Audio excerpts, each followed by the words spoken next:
Good evening, I'm David Kramer with Alaska Weather. As always, please visit our website, weather.gov/Alaska. Get updates to the forecast or check out any watches, warnings, or advisories that we might have out for your area. Also call our weather info line, 1-800-472-0391. Get updates to the forecast through that means as well. Starting off, we have quite a few warnings and advisories out for the state. We're going to start up in the northwest, where we do have several high surf advisories out from AKwx all the way down through the Kotzebue Sound area. And we are expecting, with some of these west and southwest winds, that we will see some elevated surf up to 2 feet above normal. And that is going to be winds out of a west direction at 20 to 30 miles per hour for the Kotzebue Sound area, and southwest winds 30 to 40 miles per hour up along the northwest coastline that could cause some of this high surf. Down in the Anchorage area, we do have high wind warnings out for all of Turnagain Arm, eastern and western, and for Portage Valley area, as well as some of the higher elevations on Hillside for the Anchorage area. We could see some winds gusting as high as 80 miles per hour. This is already in effect and expecting to expire at 1 a.m. on Sunday. Additionally, down in the southwestern portions of the state, we are seeing some snow accumulations, and this is going to be up to as much as 6 inches. And this is going to go until 8 p.m. this evening. Again, that is for Kuskokwim Delta area, especially areas to the east of Bethel. So for the rest of the southern portions of the mainland, we do have 2 flood products out for the Kenai Peninsula, one by Anchor Point, which is an advisory, and then one by the Seward area for several different rivers and streams. That is a flood warning product. As we will check out a little bit later, we have quite a bit of rain coming into the area already. We do expect the crest for both of these locations, again Anchor Point and near Seward, to be overnight tonight and starting to subside on Sunday. Otherwise, we do have those high winds that we talked about around the Turnagain Arm area, and then some high wind warnings to the Alaska range and associated gaps and passes. A lot of these could go well through the day on Sunday. And then as we look along the west coast of the state, we are going to have an area where we're seeing heavy snow, as well as the potential for some freezing precipitation down from the Dillingham area all the way up through the Galena area. Primarily more snow as we get a little bit further to the west towards the Stebbins area, but we will see heavy snowfall in those areas, as well as some chance for freezing precipitation. Most of those are going to expire sometime on Sunday. As we get farther to the north and east into Yukon Flats area, as well as the Brooks Range, we are going to see some heavy snow there as well. A lot of it lasting into Sunday, but it could last even longer as we get farther to the north into Monday in some cases. As we move farther to the west, we'll have some heavy snowfall for the Ambler area as well. And then up along the Arctic coastline, we did already talk about some of the high surf advisories that we have out from the AKwx area down through the Kotzebue Sound area. Quite a few products out. For any current updates or exact amounts and timing for your location, please check our website, weather.gov/Alaska. Taking a look now at what's causing all of this weather, we have a system moving up. You can see the low pressure center approaching Kodiak Island. As we watch this again, the front will be pushing into the southern portions of the mainland, bringing that strong stream of moisture from the south, adding to all that rainfall to areas along the North Gulf Coast. And you can see a troughing ahead of this system that's bringing some of that snow starting for the western portions of mainland Alaska. And then as we step away, we'll look out over the Bering Sea. We have another system moving through the area. A lot of lighter precipitation with this one, but that's progressing through kind of northern portions of the Bering from west to east.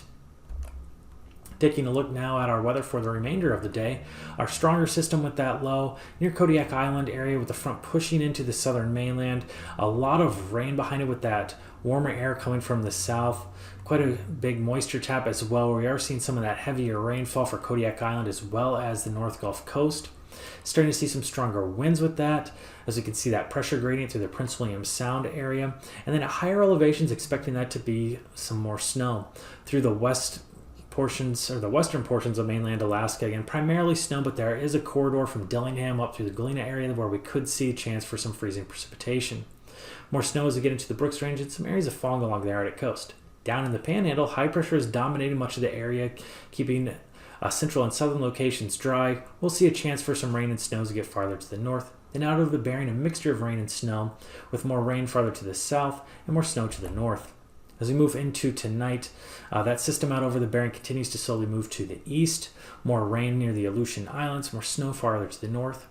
Out over mainland Alaska, however, our low pressure system moving closer towards Kodiak Island, bringing more snow throughout the western portions of the state. Still a chance for some freezing precip in the same areas from Galena down towards Dillingham, and then getting a little bit drier as we move farther to the east until we get down into the south central area where we are going to see quite a bit of rainfall at lower elevations, mixing with some snow at the higher elevations. Still that continued moisture tap for the Seward area as well as Anchor Point where we have those flood products out. Down in the Panhandle, high pressure dominating, keeping the area fairly dry tonight. Into Sunday, high pressure still over the Panhandle, expecting dry conditions. Then out over mainland Alaska, we're starting to see some weakening of the flow as our low pressure system starts to weaken as well, but we will still see quite a bit of precipitation with those southerly winds out over much of the south central area. Again, primarily rain at lower elevations, more snow at the higher elevations, and primarily snow throughout much of the central and western interior, as well as the west coast. There will still be some pockets of potential for freezing precipitation in the western and central interior. Down in the Bering Sea and Aleutians, primarily still rain in southern locations and snow farther to the north. As we move into Monday, a new system will come into the Bering, bring back some of the colder air and snow for the central and western Aleutian Islands, mix of rain and snow for the eastern Aleutians, Pribilof Islands, as well as the Alaska Peninsula. Southern mainland going to be primarily snow until we get right into the south central area around Cook Inlet and Prince William Sound, where we'll see a lot of rain at lower elevations. Further to the north, some lighter snow along the west coast as well as the Brooks Range, and some blowing snow along the northwest coast. Down in the Panhandle area, high pressure dominating, keeping most of the area dry, but we are starting to see some rain sneak into the southern locations with some southeasterly flow.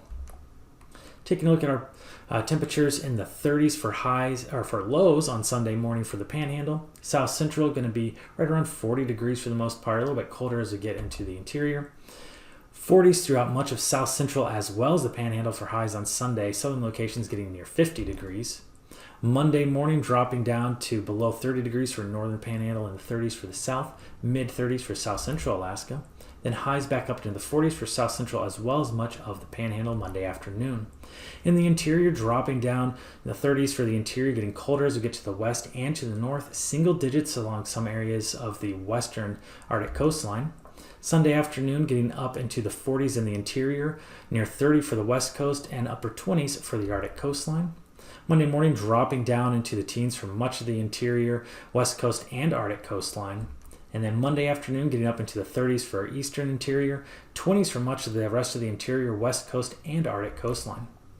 Sunday morning lows getting down into the 20s for southwest, 30s for the Aleutians. Sunday afternoon highs, 30s for southwest, 40s for the Aleutians. And then the teens for southwest for Monday morning. And now, aviation weather around Alaska. For aviation, we'll start off with a look at our flying weather on Sunday morning. Out over the Bering Sea and Aleutian Islands, we have widespread MVFR conditions. However, as we move over mainland Alaska, especially along the west coast, we are going to see some IFR conditions. More IFR conditions for much of south central Alaska as well as Kodiak Island. In the interior, however, will be a little bit more protected VFR conditions up there, and along the Arctic coastline, eastern portions VFR, and then IFR as we get farther to the west. Down in the Panhandle, primarily VFR conditions, but we'll see some areas of MVFR as we get farther to the north. Sunday afternoon going to clear up in the Panhandle. All VFR conditions are expected. South Central Alaska still going to see quite a bit of IFR, especially as we get closer towards the Gulf. Then a mixture of MVFR and IFR for the central and western portions of the mainland. Up in the Brooks Range, you're going to see some IFR, but primarily VFR along the north slope. Down in the Aleutians and Bering Sea, we are going to see primarily MVFR conditions. Monday morning, still primarily MVFR over the Bering Sea and Aleutians, with some isolated areas of IFR. Out over mainland Alaska, you're going to see a lot of areas of MVFR and IFR throughout much of the central and western portions of the mainland, up through the Brooks Range and down through south central Alaska. Along the north slope, primarily VFR conditions. Down in the Panhandle, we are also expecting to see primarily VFR. Monday afternoon, still going to be VFR for the Panhandle area. And then in the eastern portions of south central Alaska, see in VFR and IFR conditions. It's going to extend up into the eastern interior as well as through the Brooks Range. And then down the west coast, we'll see some areas of NVFR with isolated IFR. Down in the Bering Sea and Aleutians, we're going to see one band of precipitation bringing some IFR conditions to the Pribilof Islands and eastern Aleutians. Otherwise, we'll see a mixture of NVFR and VFR conditions. For the passes on Sunday, AKwx will be IFR throughout the day, as well as Adigan Pass.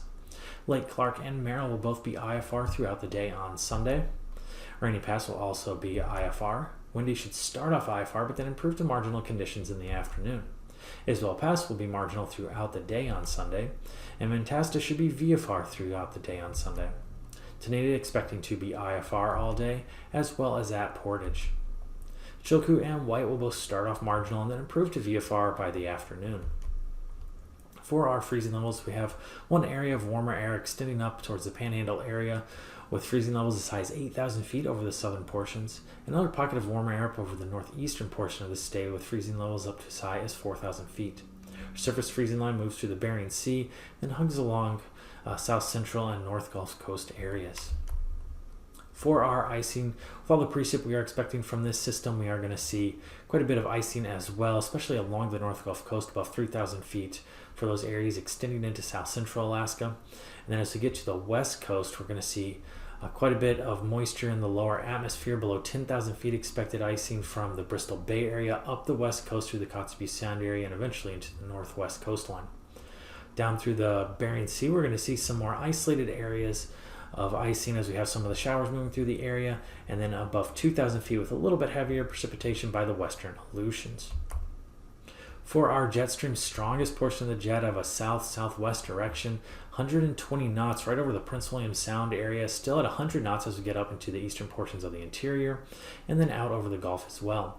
Westerly flow out over the Bering Sea and Aleutians up to as high as 95 knots just to the west of the western Aleutians.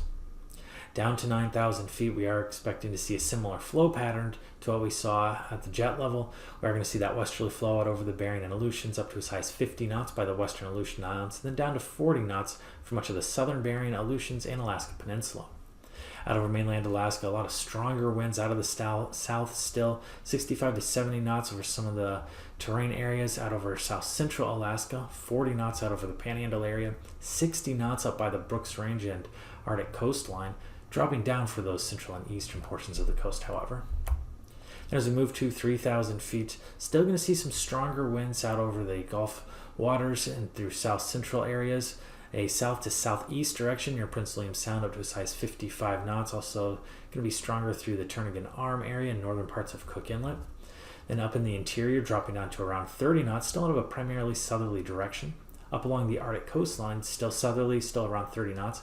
Flow wrapping around the low, headed back towards the Seward Peninsula area. We are expecting winds out of a northerly direction up to as high as around 35 knots near the Shishmaref area. Down by the Panhandle area in the inside waters, going to be a little bit weaker, but then up to 40 knots as we get near the Gulf. Turbulence quite a few areas around the state throughout mainland Alaska from the interior through south central, the Aleutians, and the Panhandle.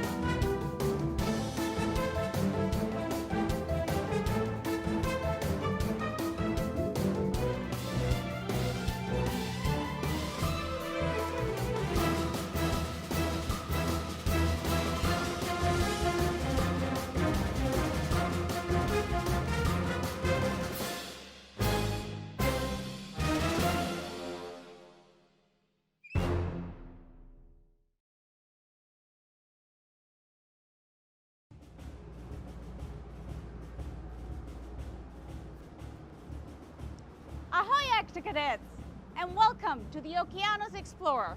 I'm Debbie, and I'm an ocean explorer. I work for NOAA, which stands for the National Oceanic and Atmospheric Administration. Together with many other people, I work on this ship, and we explore the deep sea. How do we do that? Let's go find out. Octonauts, let's do this. Yow! The pressure in the ocean is so great humans can't go there, so we send a special robot. Octocadets, meet Deep Discoverer, our special robot for ocean exploration. And this is Chris. He works with Deep Discoverer. Hi, Chris.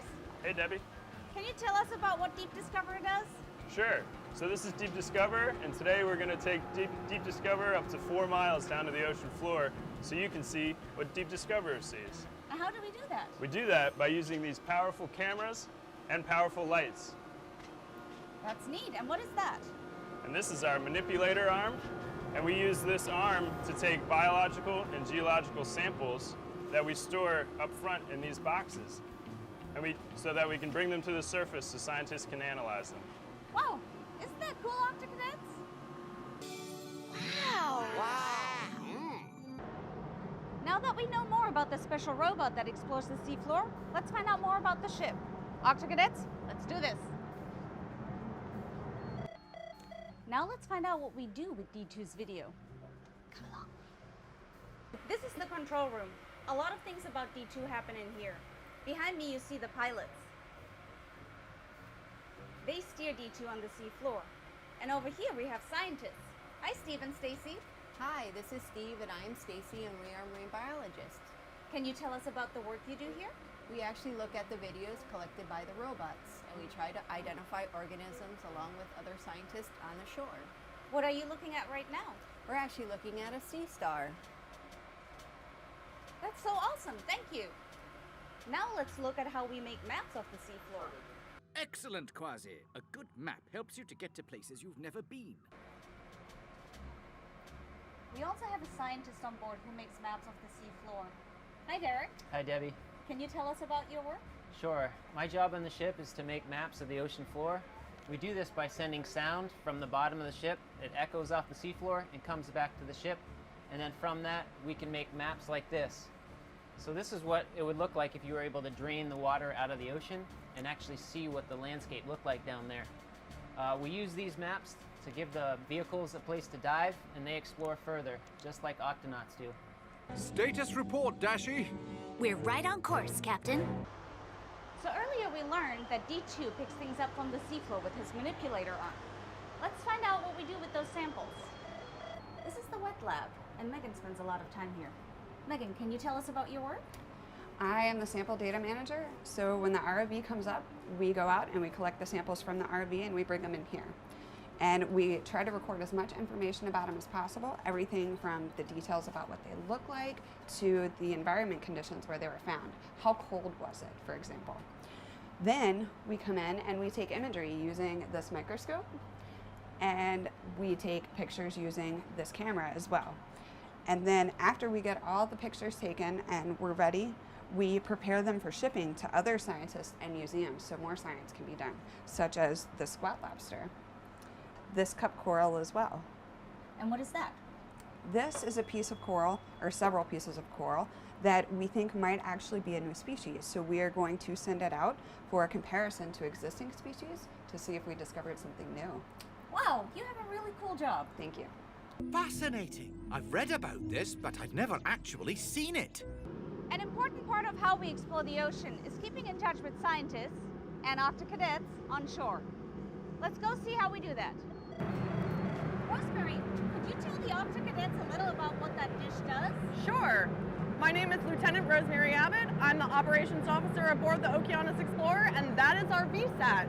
It stands for Very Small Aperture Terminal, and inside that satellite dome is a very powerful dish antenna that allows us to communicate with shore and share video in real time. The technology is called telepresence. Wow, that is so interesting. Thank you, Rosemary. Now I'm getting really hungry. Let's go to the kitchen and talk about food.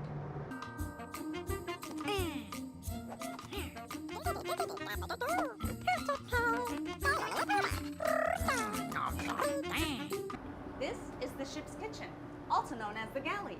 And this is Michael. Hi, Michael. Hi, Debbie.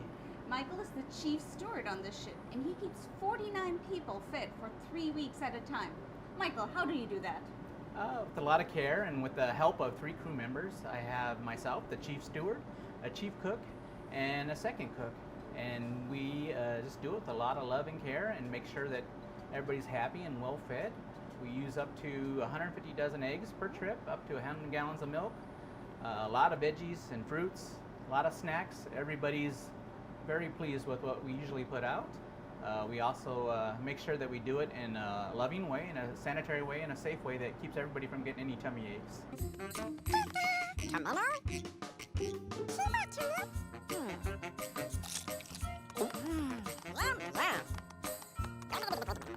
I'm about to enter the ship's bridge. It's like the Octopod's headquarters. Octonauts to the HQ.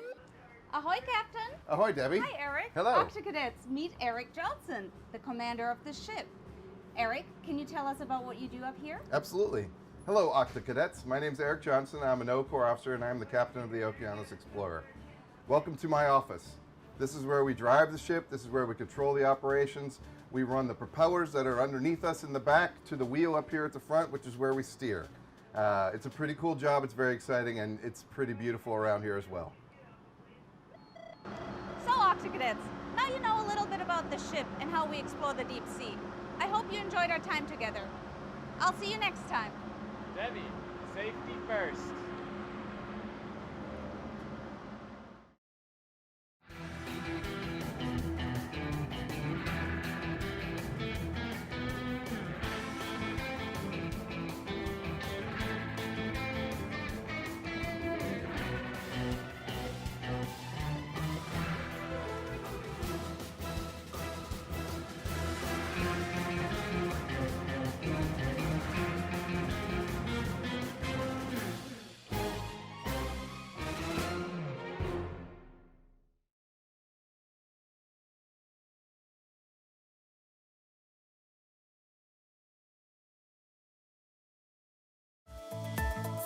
And now, marine weather around Alaska. Welcome back for the marine section of the forecast. We did have some technical issues with our ice edge image. However, I did want to make a couple quick notes. We have had some new ice development on the Yukon Delta as well as the Kuskokwim Bay area. However, as we move into Monday, we're going to see some warmer winds over the area. We do expect some of that ice to melt out. That Beaufort Sea is almost completely iced in now, and some of the Chukchi Sea is also starting to fill in, especially near the Wainwright area. But we will have some more warming in that area as well over the northwestern portions of the state. Now down in southeast Alaska for the rest of the marine forecast on Sunday in the inside waters, we have northerly winds around 15 knots till we get to the southern inside waters where we have southeast at 10 knots expected. Out over the Gulf waters, east to southeast winds, 25 to 30 knots, and then picking up as we get in the northern Gulf up to as high as 40 knots with seas up to 23 feet. On Monday in the inside waters, southeast winds 15 to 20 knots are expected till we get up in the Lynn Canal area, north winds 15 knots up there. Out over the Gulf waters, southeast winds 30 to 35 knots expected.